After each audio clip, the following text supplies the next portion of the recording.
Activity 4, let's just continue. Let's pretend that that never happened. Les critiques artistiques. So I'm asking you guys to do something a little bit more creative. I know that we've been talking about winter sports long enough to make us really want to go to the Alps, or in some cases, make us never want to go to the Alps. It just depends on the person. It takes all kinds. Um, but I want you guys to know that the content that we use in that chapter can be used in several different ways. So in this one, I'm going to ask you guys to pick a piece of visual art that you really like. Or maybe you don't like it so much, and that's okay too. So, paintings, drawings, sewing projects, sculptures, um,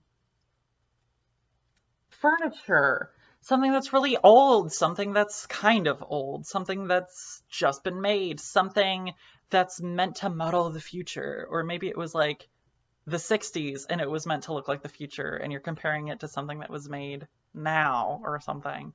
Um, and then you are going to give like a mini art critique or describe the visual piece using the subjunctive at least 4 times in 7 sentences. So a little bit more than half.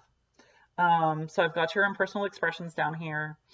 And I'm going to say for you guys, just keep it present tense. I know that the artists of some of the things you pick are no longer alive, but we don't know the past subjunctive yet.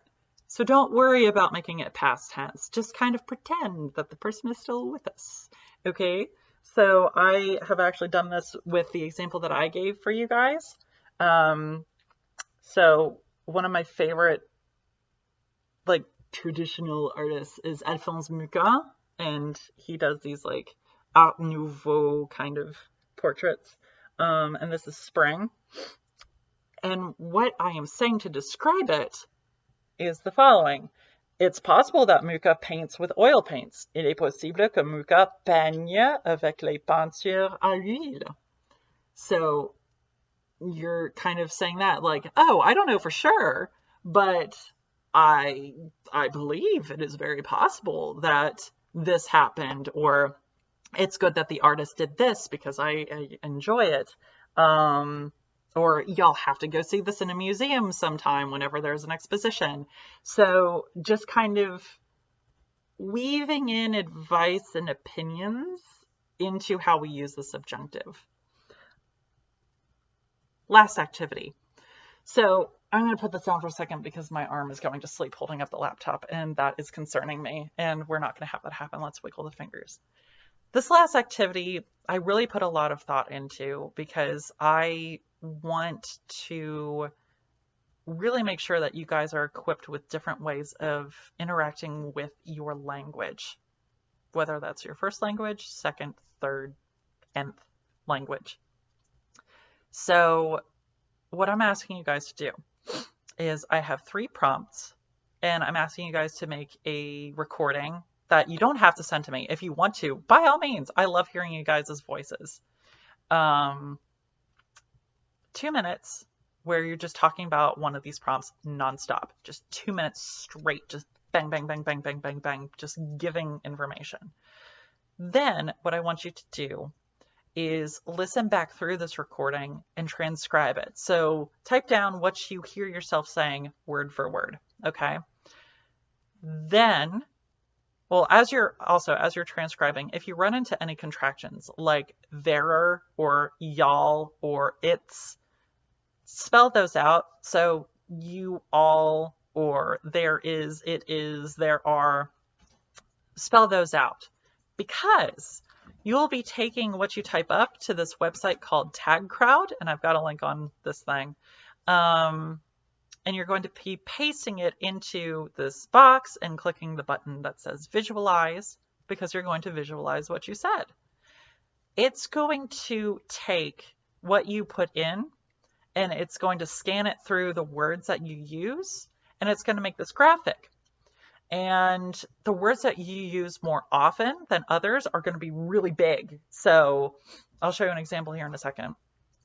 But so if you say the word nice 10 times, it's going to be pretty big on your word. They're called word clouds. This site doesn't really do it in a cloud shape, though. It kind of does it as a line.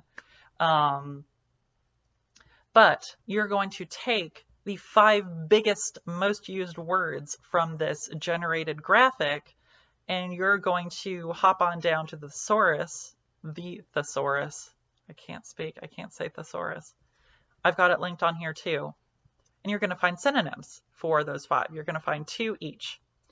So you're going to have a total of 15 words. The 5 original, and then 2 synonyms each. 2 times 5 is 10. 10 plus 5 is 15. I can do math, guys. I'm so proud. And then you're going to use Lingway to translate these words into French. And then you have a nice little vocab list of words that you can use as you do words that you use the most. So say, for example, if you call everything nice, that's fine. That is totally fine. That is how you interact with the language that you know. But there are contexts where having more vocab, a more sophisticated vocab, benefits you. I mean, if anyone frowns at you for your word usage, the words that you use yourself, they're not good people. I come from a background wherever I have studied linguistics, and all dialects are valid dialects. But there are definitely times where having more under your belt will benefit you. So this is just kind of having you guys practice that and identifying, oh, I kind of say this a lot. So this will just be a way to expand your vocab. And let me show you the pictures, because pictures are nice. Here's my word cloud. So I had this little passage about students, about classes, about Jenny, and I made the word cloud off of that little transcription. It's a really brief example. It's not going to be as long probably as y'all's are. Here's my word cloud.